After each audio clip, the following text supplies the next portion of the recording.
Good morning Terraria players and welcome to a guide on the big 5 quality of life mods to enhance your Terraria modding experience.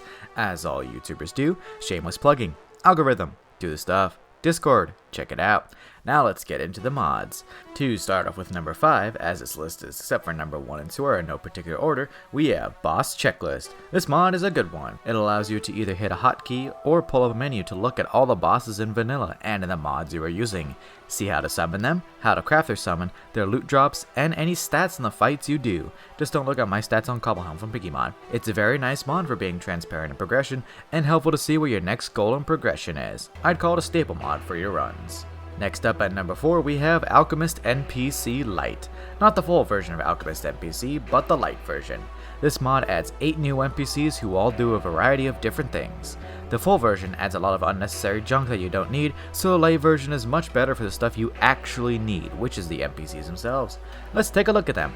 The Operator sells a lot of goods, from uncommon enemy drops to boss materials to even treasure bags. She doesn't sell the bags until post-Skeletron though. The Tinkerer sells accessories based where you are in progression. The further you are, the more accessories he sells, like the Ankh Shield pieces after you kill Plantera.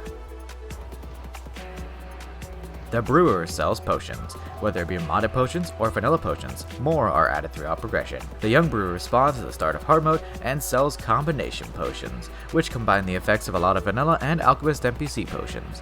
Combinations are pretty overpowered. That is all. The Jeweler sells gems. He also sells different buff stations. The Musician sells music boxes, modded and vanilla. The Architect is my favorite of the NPCs as he sells building materials and crafting stations. Very useful for me who's not good at building, but likes to build. The Alchemist sells plants and different teleportation potions, like ones to send you to the dungeon after you clap Skeletron or one to different beaches. He spawns after Isle of Cthulhu, so it's sorta balanced. There are configuration options to stop each of them from spawning, so if you're like me and don't need the Musician, you can just turn it off.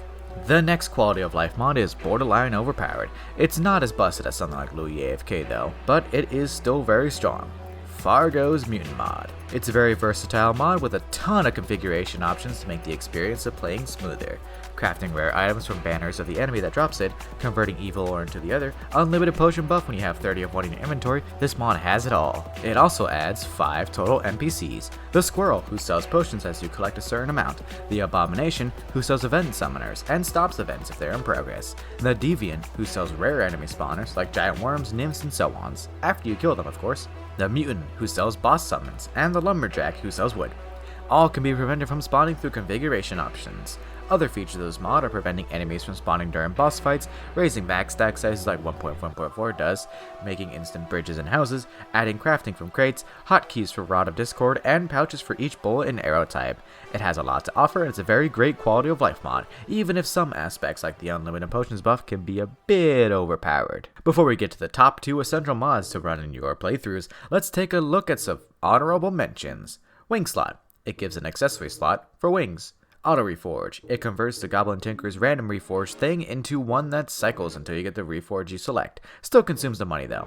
Ore Extractor. Hold a hotkey while mining a block to auto-mine the whole vein. You can whitelist and blacklist certain ones to mine certain ones when you hit that hotkey.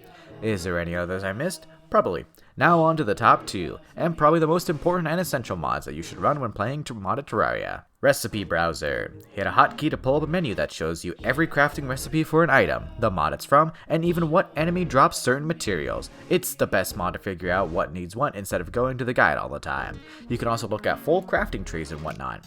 You are useless now, guide. Eat my burgery ass.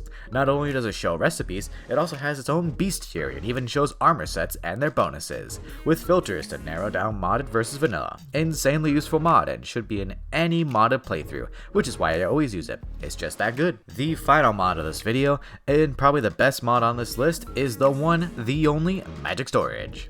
Hate chests? Want an area to conveniently store all your stuff and craft them at the same time? Too lazy to sort stuff? Magic Storage is the mod for you. It consists of a bunch of boxes, but the boxes actually do stuff. To start it off, you need to craft a storage heart and a storage crafting interface, made from a few gems and a storage component. Then you make 1 or more storage units, which can be upgraded to house more items. A starter one holds 40 items, or 40 stacks of items. They can be upgraded throughout the game to hold more items. The crafting interface can hold as many crafting stations as you need, expanding rows to hold more stations as you fill it up. If the station is in the crafting interface, you can craft with that station. Very useful to not take up so much space and to have a full storage room full of a bunch of junk. There's also other storage things in this mod, like ones to remotely access your storage. It is by far the best mod to run in any modded playthrough, and I highly recommend it to anyone using mods. And that's a wrap. Have any other quality of life mods to suggest? Any ones I missed? Let me know down below, and be sure to check out my Discord as well. Thank you all for watching. I'll see you all in the next one. BladeBurger out.